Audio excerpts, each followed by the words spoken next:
Hi, welcome to the Wexpert Weather Minute. I'm meteorologist Marty Caniglio. We're headed into the heart of winter, so I thought we'd take a look ahead and see what the outlook is for the rest of the season.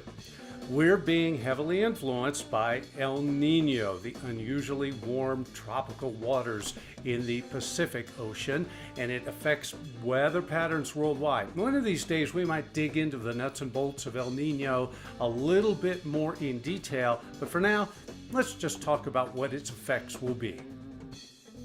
How are temperatures looking for the rest of the winter? Warm for the Northwest, upper Midwest, and New England. That's really consistent in a moderate to strong El Nino. Everybody else, it's a little less certain where you see all those equal chances areas.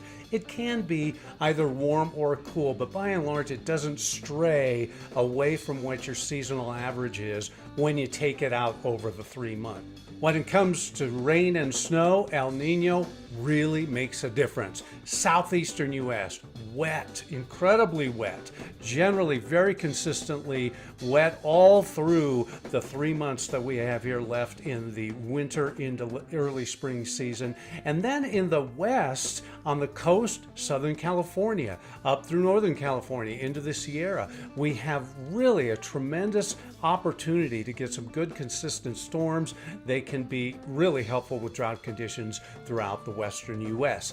In the Rockies, especially for snow lovers in Utah and Colorado, you might have to wait until late winter or spring to start getting some decent snows, because between now and then it is really inconsistent. Not a lot of great powder days, while up throughout the northern U.S. and New England, it's pretty dry. Again, that's the general outlook for the rest of this season going into the early part of spring. There are going to be times when your particular experience in a given week may not line up with these averages, but in general, we think that this is the pattern that's going to play out. Thanks again for being with me here on the Wexpert Weather Minute. See you next time.